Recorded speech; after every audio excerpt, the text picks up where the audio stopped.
Bueno, ¿qué tan habitual es encontrar pacientes con moquillo o distemper aquí en Pasto? ¿A poco? ¿El líquido también? El líquido por la altitud. Por el frío.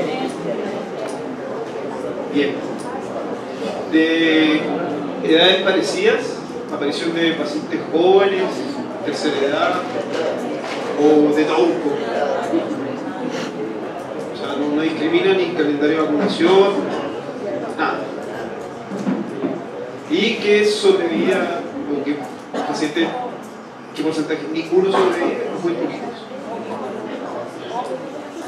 Y todos llegan en fase neurológica o los pesquisan en estado epitelial.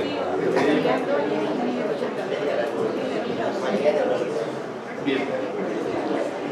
Bueno, o sea, la presentación dice que estamos, pero es que estamos en la realidad colombiana.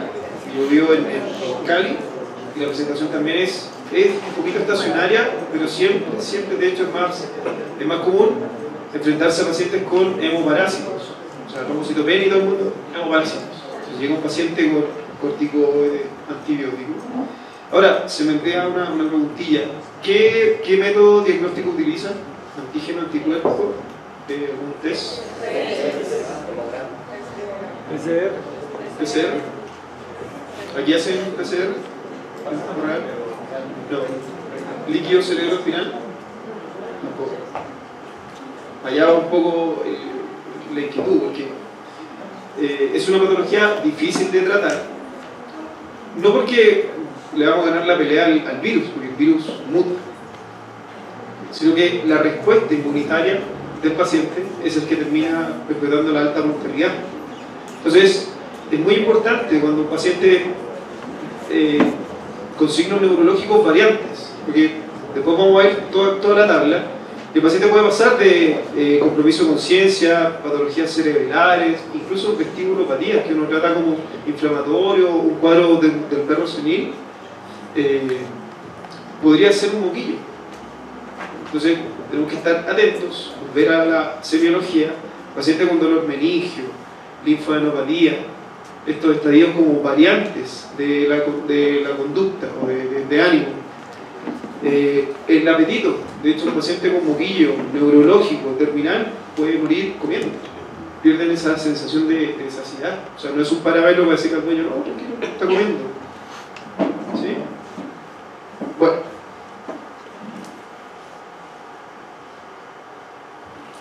es una enfermedad de distribución mundial, es un morbillivirus, ataca a la familia Canidae principalmente, perros, lobos, actualmente a felinos grandes, se ven casos de leones, leopardos con moquillo. Y hay razas incluso que están predispuestas, el Siberian Husky, el cebolleo, el Greyhound. ¿Qué es lo bueno? Que es lábil en el ambiente, uno cree que hay que limpiar con ultravioleta, un paciente con amoniaclor, una limpieza, una higiene, el virus es bastante lábil, sobre todo a altas temperaturas, que yo creo una de las ventajas acá es la temperatura. ¿Sí? Bueno, hay tres cepas que son las que tienen tropismo principalmente por vías neurológicas, que son Snyder-Hill, A7517 y la R52.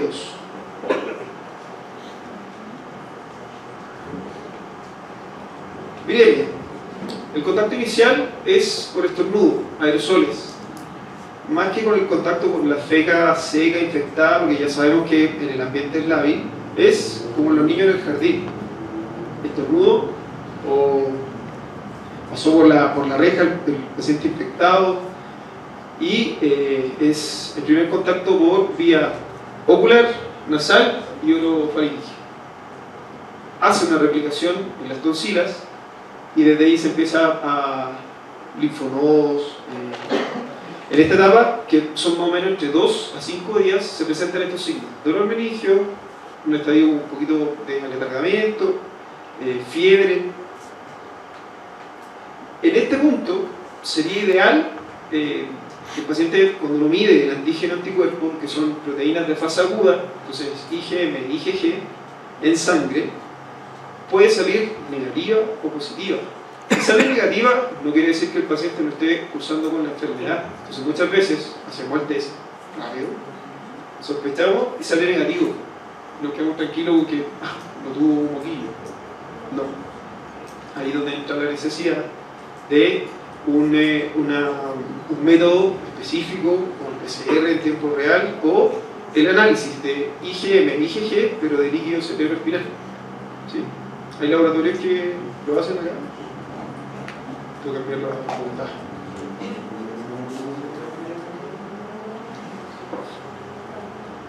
Entonces, después viene una segunda viremia, una segunda replicación, que es donde ya empiezan a aparecer los signos gastroentéricos, respiratorios, tegumentarios e incluso neurológicos.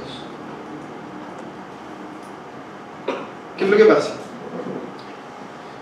La proteína CD32, que es la de presentación del virus, inhibe al antígeno para la presentación al linfocito. O sea que el linfocito tampoco expresa a la célula plasmática que vaya a llamar a sus aliados anticuerpos. Entonces las células B pasan inadvertidas. Ese es el principal juego que hace el virus, ¿sí? Por eso es tan difícil que eliminarlo o tratar de darle una pelea, porque pasa casi inadvertido las primeras 24 o 48 horas hasta que empieza a llegar al tejido nervioso, que es donde efectivamente se replica. Entonces podemos ver en esta imagen tanto células meningias, por eso el dolor meningio se evalúa en la palpación de espacios intervertebrales cervicales, torácicos y lumbares. Las meninges son una bolsa que recubre cerebro, cerebelo y médula espinal hasta L4. Entonces tienen que palpar y provocar algo de resistencia. Leucocitos, células endoteliales, llega incluso al plexo coroideo, o sea, parte como por la periferia y la parte central del encéfalo. Incluso células ependimales, o sea que podría generar hidrocefalia. Entonces, ya lo que habíamos dicho, hay una exposición, hay una infección por aerosol, hay replicación en tonsilas y linfonodos, empieza a haber una respuesta o una infección sistémica y más o menos entre el día 6 y 9 empieza la viremia.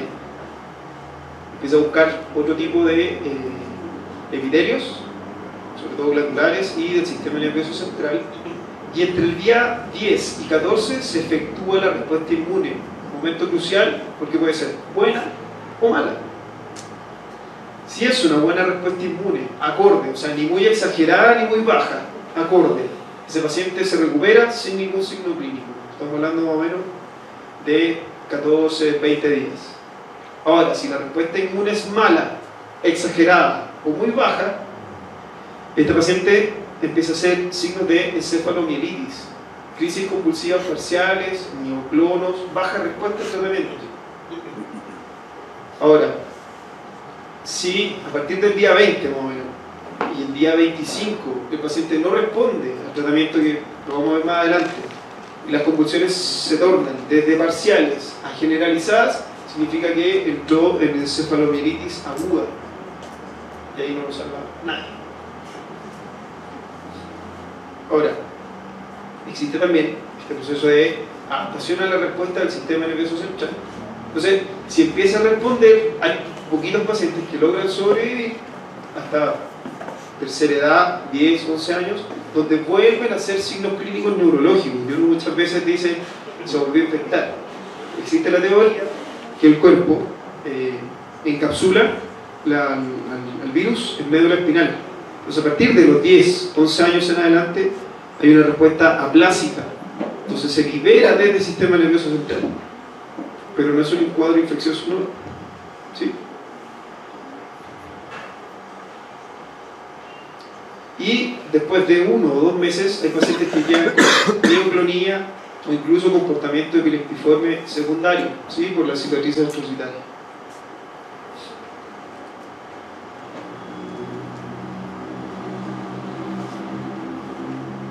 Entonces, una vez que nos enfrentamos a la leucoencefalitis demielinizante, son un proceso bifásico.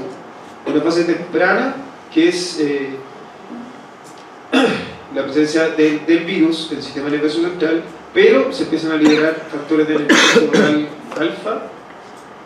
Y la segunda fase, que es la más difícil de controlar, es la inmunopatológica. O sea, aquí ya se empieza a liberar una respuesta exagerada de linfocitos TCD8, TCD4, linfocitos B perivascular, hay un incremento de interleuquina 6, 8, o sea, hay una cadena incluso que puede ser autodestructiva, ¿sí?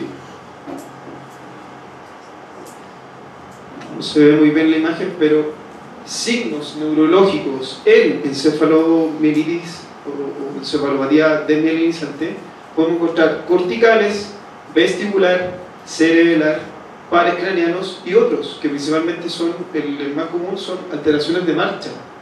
Un paciente que pasó por las crisis compulsivas parciales, que pasó por el dolor meningio, que incluso pasó por compromiso de conciencia, puede caer parapléjico, ¿sí?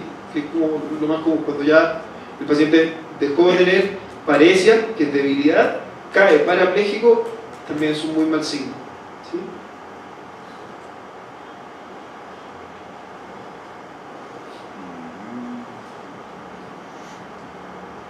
Entonces, ¿cuáles son las características de un síndrome cortical? Marcha compulsiva, convulsiones, ¿se acuerdan? ¿Qué cortezas generan convulsiones? Bien, súper. Pleurotótono, ¿qué es pleurotótono? Mirarse la pleura, exacto. O sea, te acuesta la cabeza porque en la corteza o alguna alteración frontoparietal ipsilateral, el pleurotótono está diciendo que hay una lesión estructurada en corteza frontoparietal del mismo lado que ubica la cabeza, o sea, la pleura que se está mirando. Si tiene pleurotótono derecho, tiene una lesión isquémica o inflamatoria en corteza frontoparietal derecha, ¿sí? No hay más, es como el torneo, lo mismo. Está diciendo que hay una lesión estructural en este lado. Razón ipsilateral hacia el lado que gira o hacia el lado que apoya la cabeza. Compromiso de conciencia, desorientación y ataxia consciente. Capitán, ¿tiene el video? ¿Qué tipo de crisis compulsiva es? ¿Parcial o generalizada? Generalizada. Paciente joven, calendario de vacunas al día. Uno sospecharía que se va a enfermar nunca de moquillo, pero es una patología que se burla un poco y que depende más de la respuesta innata del paciente, incluso no es mérito del tratamiento ni del médico, es de su sistema inmune. Creo que si no estoy mal, hay todo un virus en Sudamérica que le van a llamar la cepa Sudamérica, que el virus de moquillo aquí ha mutado y la vacuna no protege. Hay dos trabajos Colombianos. Claro, Son colombianos. Una cepa diferente, genéticamente diferente. claro, pero lo que hay que entender de los trabajos también es el satélite molecular que utilizaron para ubicarlo, porque en la Nacional ya hicieron un trabajo, en Medellín se están, digamos, ya se hizo uno, que fue el de María Adelaida hace 4 años más o menos, y en este momento el doctor Julián Ruiz está desarrollando otro trabajo, pero entonces ellos no saben si son cepas totalmente distintas o los satélites moleculares, las partículas que sacaron para aislar el virus no son las mismas que se han utilizado en otros países. Entonces usted no podría completamente asegurar que son virus distintos, solamente que expresan proteínas distintas, pero es porque fueron las que buscaron. Lo que están haciendo ahora, o el grupo de Julián lo que está haciendo ahorita es buscar muchas más proteínas, las mismas que había hecho María Adelaida, las mismas que hicieron en la Nacional, porque aparece como si en Medellín hubiera un moquillo y en Bogotá hubiera otro y en Ecuador hubiera otro. Sí. Puede ser, pero a lo mejor es el mismo, simplemente que todo el mundo, uno le buscaron los ojos, otro le buscaron la nalga y otro le buscaron una pierna, ¿cierto? Eso es lo que está pasando ahora. Entonces, es la forma como habría que interpretar esa información. Ya. Y las vacunas sí son de cepas totalmente distintas, pero eso tampoco quiere decir que no le confiera un potencial, digamos, protector o algo así. Porque de hecho las vacunas de todo el mundo las sacan de unas cepas, creo que gringas, una fase o australianas, que son totalmente distintas a cualquier otra cosa. Pero no se sabe si protege o no protege. Pero con una pregunta en concreto, ¿ustedes ven pacientes vacunados que desarrollan la enfermedad? Sí. ¿Y ven pacientes que deberían estar inmunizados por calostro 20 días y igual enferman? Y la mamá estaba vacunada y los cachorros toman. Entonces parece que definitivamente estamos ante mutantes. Mutante, claro. Esa es una de las teorías. Entonces, es válido lo que dice el doc, habría que investigar los fondos o esperar a que termine la nueva investigación. Que llega a paso, lo primero que nosotros hacemos aquí, de Bogotá, Medellín, Cali. ¿Perros de criadero? Sí. Porque el chandocito es power, su inmunidad innata. Llega aquí. Todo el que viene Los saluda, sí. Hola, carrera de mensajero. Sí, no, o sea, es una patología difícil, ya sea porque muta el virus o la inmunidad del paciente no es completa. De hecho, el capitán nombró una clave, es una palabra clave, la inmunidad transmitida por la mamá. Es lo que nosotros necesitamos reforzar. El tratamiento está orientado a eso, a regular la respuesta inmune, que no sea exagerada ni muy baja, pero a potenciar incluso su función hepática por interleuquina, con complemento, o sea, y esa es la apuesta. Darle un soporte, venimos hablando del paciente clínico, darle un soporte y evaluar la respuesta, nada más. Sobrevivió, porcentaje muy bajo. Quedó con secuelas, también un porcentaje bajo. Murió, estaba dentro de la opción. ¿Sí?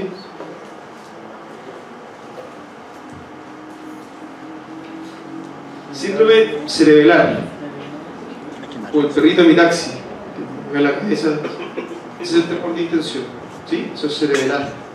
Ataxia inconsciente, hipermetría, es como pisando cáscaras de huevo, ¿sí? Hipermétrico, rígido, inseguro, como con guayabo.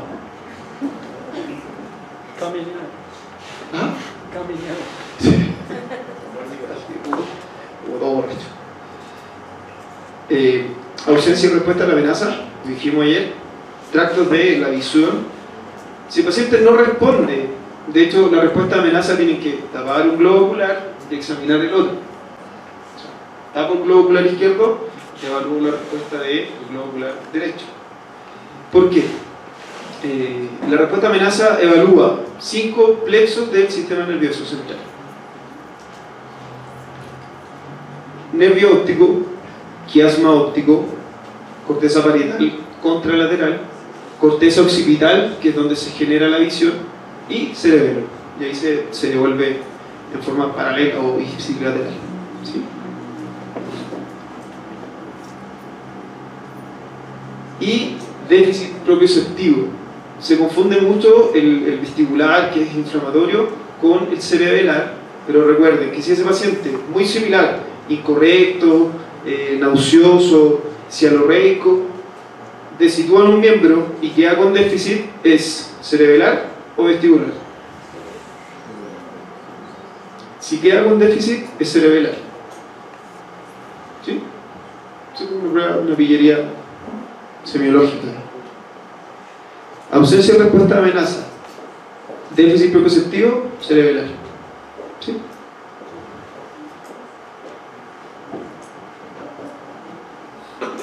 Ahora, lo que hablamos del método diagnóstico, tratar de sugerir a los laboratorios ya no hacer antígeno anticuerpo en sangre, de medir PCR, hacerlo en líquido cerebroespinal, plasma, orina, porque por ahí el virus podría salir hasta 2 meses, pero PCR en tiempo real.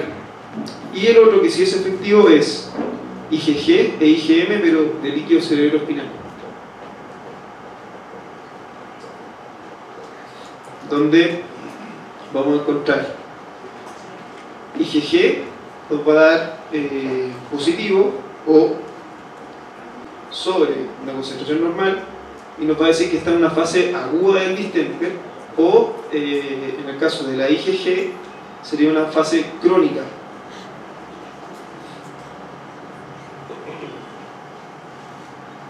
Entonces, nos enfrentamos a un paciente que tiene la fase epitelial, descarga nasal, conjuntivitis bilateral, vómito, diarrea. Las pruebas que pueden tomar en este punto, que es hiperaguda, antígeno, podría ser positivo, ya sabemos que es una alta probabilidad de falso positivo, PCR y IgM, pero líquido cerebroespinal. ¿Cuál va a ser el objetivo terapéutico? En este punto, lo mismo, estimulación de inmunidad adaptativa celular, regular la respuesta inflamatoria. Si nos enfrentamos a un paciente con una fase neurológica, crisis convulsivas parciales, temor de intención, alteraciones de marcha, lo mismo, podríamos tomar PCR, líquido cerebroespinal, y el tratamiento o el objetivo terapéutico va a seguir siendo el mismo: estimular la inmunidad adaptativa celular, respaldar y regular la inflamación de la inmunidad innata. Y ya en la fase neurológica inflamatoria, paresia progresiva, mioclonos, es simplemente regular la inmunidad adaptativa. O sea, no nos vamos a casar de nuevo con una receta ni con un tratamiento estándar, ¿sí? Vamos a apostar a una buena alimentación, a un manejo de la función hepática o regularmente medir ácidos biliares, pero no vamos a ver. Entonces, tratamiento: estimular la inmunidad adaptativa. Voy a insistir en eso. Está el Vilvagen. No por hacerle propaganda ni nada, pero en fases epiteliales sí demuestran estudios que el uso del interferón tiene buenos resultados, o sea, eleva la tasa de sobrevida. Así que lo pueden utilizar en fases epiteliales: digestiva, respiratoria, tegumentaria, neurológica, no. Nutracéuticos, vitamina E, se comparó con la N-acetilcisteína, igual se puede utilizar, el fluimucil, pero la vitamina E es más potente para arrastrar radicales libres, toxinas que estén circulando en este proceso inflamatorio. La vitamina C, 3 gramos animal. Anticonvulsivantes dependiendo de cómo quede el paciente. O sea, si queda con un patrón convulsivo y sabemos que es una cicatriz astrocitaria, la pregabalina entre 2 a 4 miligramos, o sea, una dosis un poquito más baja, casi analgésica, da buenos resultados. No hace desaparecer la crisis convulsiva, pero tiene, por lo menos las coordina para que sea 1 o 2 dentro de un mes, que es un buen objetivo clínico. El otro, que está por sobre la pregabalina y que se ha demostrado tener buen resultado en pacientes con moquillo, es el levetiracetam, 30 a 40 miligramos por kilo, 2 veces al día. Los corticoides, el paciente con dolor meningio, con compromiso de conciencia, el único que lo va a poder ayudar a detener esa respuesta exagerada inmunitaria es el corticoide. Y no tengan miedo, porque es el único que podría en definitiva ayudarlo, ¿sí? En esta fase inflamatoria, con crisis convulsiva, que no responde, corticoides, 2 miligramos por kilo, 2 veces al día hasta que responda, 5, 7, 10 días, sin miedo. ¿En qué caso dijiste? En fase neurológica.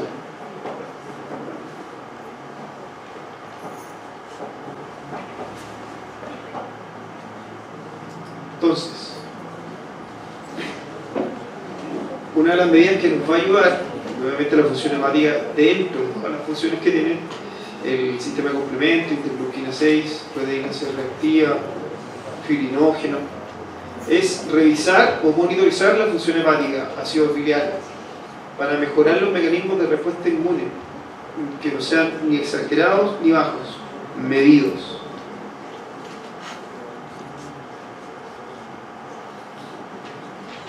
Lo que hablamos, el uso de interferón en dosis bajas estimula el sistema inmune y en dosis altas se consideran antiinflamatorias. Bueno, Vilvagen en fases epiteliales. Otro de los estudios, pero estos son ensayos, tratamientos nuevos, el tratamiento con nanopartículas de plata resultó ser efectivo. Lo mismo, fases epiteliales, ¿sí? En fase neurológica es muy difícil que responda. Y lo del plan de vacunación, se hacen protocolos actualizados, de hecho pueden generar un consenso aquí en Bepanarismo de cómo vacunar. Las recomendaciones, sí, hacer primo vacunaciones, ojalá el paciente con un destete ideal, que es entre 3 a 4 meses, y que empiece a recibir vacunaciones desde el mes y medio o 2 meses. Cada 14 días puede tener entre 3 a 4 dosis. O sea que casi que a los 4 meses y medio ya no tendría más vacunación, sino que esperar la antirrábica y después hacer el booster anual. Pero eso son solo recomendaciones. No garantizan que el paciente no se vaya a infectar. ¿Sí? Ya se infectó, se debe vacunar. El paciente... Si pasa el virus, ¿se puede vacunar anual, normal? Se dice, y se ha estudiado, que el paciente que sobrevive al moquillo queda inmune, o sea, es inmunocompetente, hasta los 10, 11 años que hay una respuesta natural ablásica a la médula espinal. Pero toma el examen. Si la función hepática está media baja o la inmunidad de leucocitos, linfocitos siguen bajos, ¿cuál es la idea? Ese paciente no debería ser vacunado entre 3 a 6 meses desde que sobrevivió, ¿sí? A los 6 meses recomendaría tomar hemograma y ver la función hepática específica, ácidos biliares, no LT, GGT, fosfatasa, amoníaco, casi imposible. O sea, sirve para otras cosas, pero no para este caso. Si está todo normal, no lo vacunaría. Le pondría la antirrábica por control de sanitario, claro, por no perpetuar una reaparición o una reemergencia de la rabia, o sea, por control de salud pública. Pero para la inmunidad de él no vería necesario. No, pero había escuchado en alguna ocasión, porque las vacunas a veces vienen una vacuna con varios virus, y entre esa vacuna está el distemper. Entonces se dice que a veces si supera el virus y lo vacuno otra vez contra el distemper, lo puedo reactivar. O sea, ¿es falso? Lo que pasa es que las vacunas vienen virus vivo modificado, atenuado, con un pedacito de virus. Entonces, primero depende del tipo de vacuna. La mayoría son atenuados, o sea que la respuesta tampoco va a ser tremendamente nociva. Ahora, si tú vacunas a cualquier paciente, me pasó con un pitbull, de hecho me metí en una discusión con una animalista, no estoy en contra de ellos, pero se transformó en un chicharrón porque un técnico, sin título, vacunó a un paciente con fiebre. Lo vacunó al día siguiente. No tomó hemograma, nada. O sea que a la semana el paciente llegó con sintomatología neurológica. Mioclonía, dolor meningio, compromiso de conciencia. Entonces, ¿cuál es la recomendación? Tú ayer me hablabas de tu mascota, que sobrevivió al moquillo. Entonces, ¿cuándo se infectó? Tenía 3 meses, ahora tiene 1 año. Ya, tiene 1 año. Tómale esas pruebas. Ácidos biliares, hemograma. Si está todo normal, no lo vacuna. Manténgale una inmunidad normal, una buena alimentación, calidad de vida. Eso. Obvio, no la exponga a un perro medio sospechoso y todo. Va a quedar inmunocompetente. Tampoco le provoque estrés. Porque si le bajan las defensas, sí se podría infectar. Pero no depende o sea, no es mérito exclusivo de la vacunación. A eso voy. O sea, si está todo bien, no necesita vacunación. No es estrictamente necesario. Yo hablaba del plan de vacunación del cachorro ideal. Porque ya se infectó, puede quedar inmunocompetente. Pero vacunar no está mal.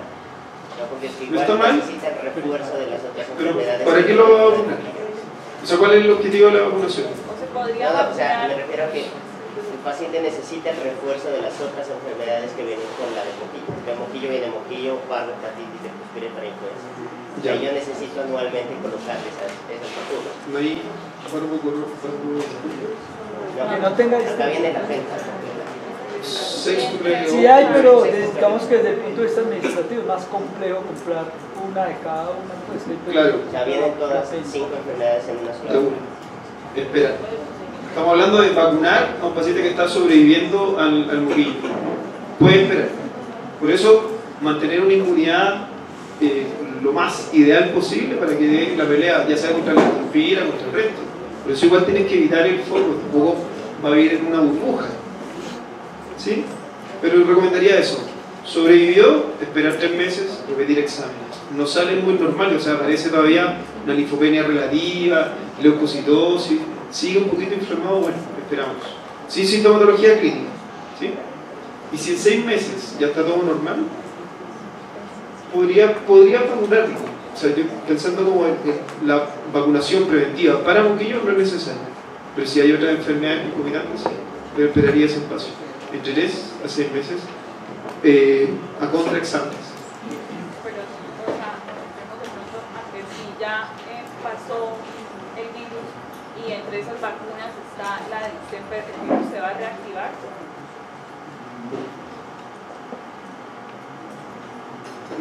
No se va a reactivar y no va a ser culpa de la vacuna. Entonces dije, espera. Va a quedar con una, por así decirlo, con concentración, o el sistema va a estar alerta frente a un antígeno anticuerpo parecido o similar al distemper. Entonces no necesita una vacuna protegida. Perderle el miedo, si la inmunidad está normal, sí, la puede vacunar para el resto de enfermedades, no va a pasar nada. Ahora, si cumple 10 o 11 años, que está alerta, que no presente síntomas neurológicos, sobre todo en marcha o compromiso de conciencia. Dígame. Últimamente estaba leyendo un estudio americano que los humanos somos resistentes al distemper, pero sucede que la vacuna del sarampión nos protege, nos confiere más inmunidad, por eso es que no hay casos humanos reportados en moquillo. Entonces, ¿qué tan recomendable es la vacuna de sarampión en enfermos con los anticuerpos cruzados? No, o sea, si soy sincero, no lo he estudiado. Pero, ¿has visto algún reporte, así sea experimental? O sea, han hecho experimentos en zonas peligrosas donde hay la presencia del virus. ¿Endémica? Se vacuna moquillo, después sarampión, moquillo y sarampión.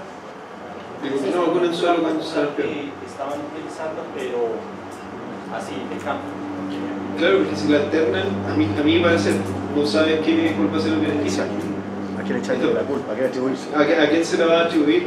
Porque principalmente el concepto actual es la inmunidad innata del paciente. Vacúnelo, listo.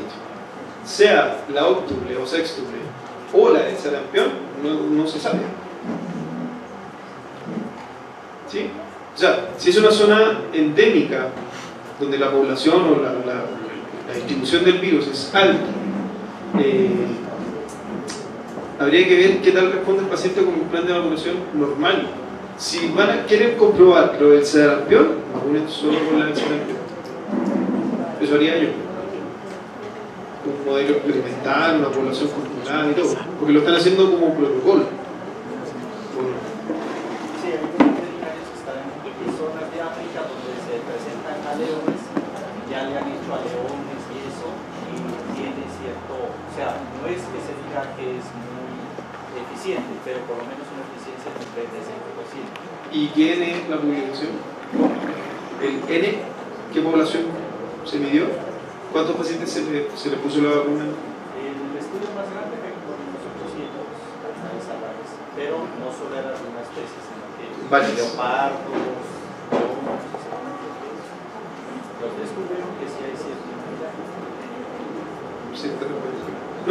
O sea, no lo había leído, pero creo que no entiendo el por qué vacunar con una y después con otra.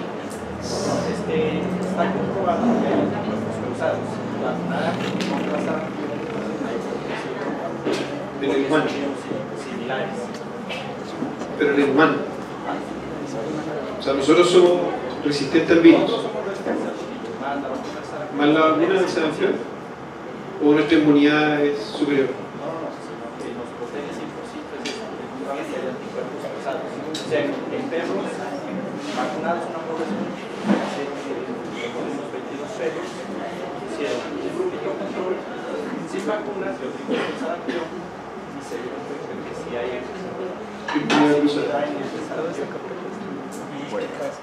pero no han hecho trabajos así grandes, multicéntricos, y aquí en Latinoamérica, que de hecho ahí queda la inquietud, se plantea. Podría ponerse de acuerdo con varios colegas y ver si es que funciona. Como digo, no leí ni he leído sobre eso, pero me parece interesante. Gracias. De hecho, le agradezco la pregunta, porque eso genera la inquietud. O sea, ¿qué podemos hacer de nuevo? Porque si tú me dices que está casi que te están comprobando que es un beneficio lo que genera inmunidad cruzada, deberíamos hace rato empezar a vacunar con el sarampión. Gracias. ¿Alguien más? El uso de la histamina, por ahí algo leía que el paciente que busca histamina también otro Histamina.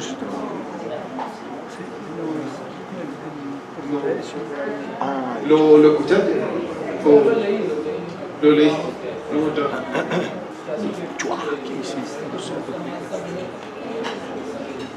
Lo que pasa es que, listo, no usa más histamina, o sea que podría generar una respuesta exagerada. La respuesta exagerada frente al virus es la que puede perpetuar secuelas o la muerte del paciente, o la respuesta muy baja. Entonces, no vería el beneficio que era de moquillo. No, de todo lo que he buscado, leído y todo, no he encontrado eso.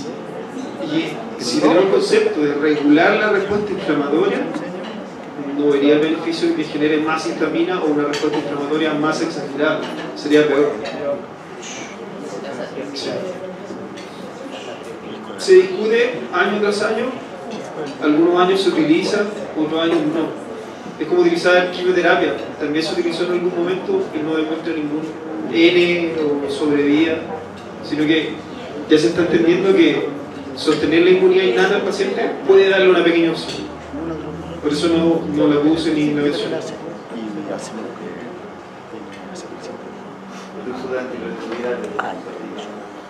Lo mismo. O sea, salen tratamientos, opciones de tratamientos nuevos que se debaten año tras año, pero el concepto actual íntegro es la inmunidad innata. Ese es como el mensaje de hoy. ¿Sí? Bueno. Una buena alimentación, una buena función hepática en la mamá probablemente le va a entregar una buena inmunidad al cachorro, a los cachorros.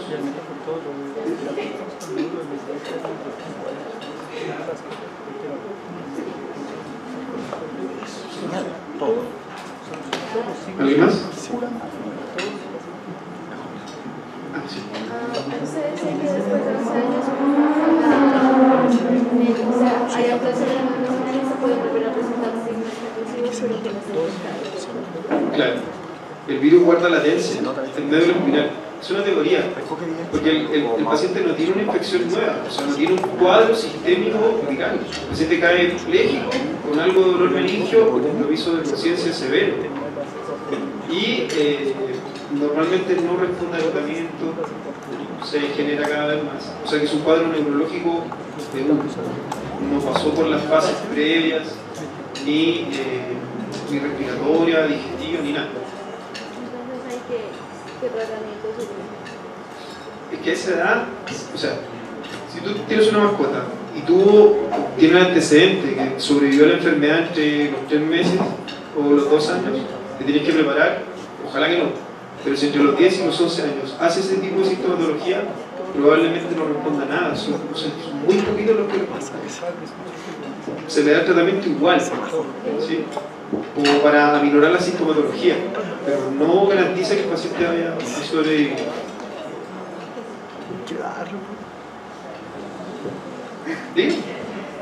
¿Qué que si el perro sobrevivió a la fase nerviosa y él quedó con sus tics ya de por vida, ¿qué se esperaría ahí? O sea, ¿volvería a ser otra fase nerviosa peor? De hecho, los que quedan con tic nervioso quedan así de por vida. Sí, o sea, Pero ya ese no se nunca se va a volver a esperaría enfermar. No se vuelve enfermo. Es peor el que no presentó El que ningún no presentó signo y ningún vio síntoma. morir a todos sus hermanos. Exacto. Porque si llega a los 10, 11 años y empieza con sintomatología neurológica. Pero el paciente que sobrevive y llega con algún tic nervioso o una cicatriz explosiva, ese paciente llega hasta viejito. Muere, suicidio renal, cualquier cosa. Pero se muere. Todo. Oh, Gracias.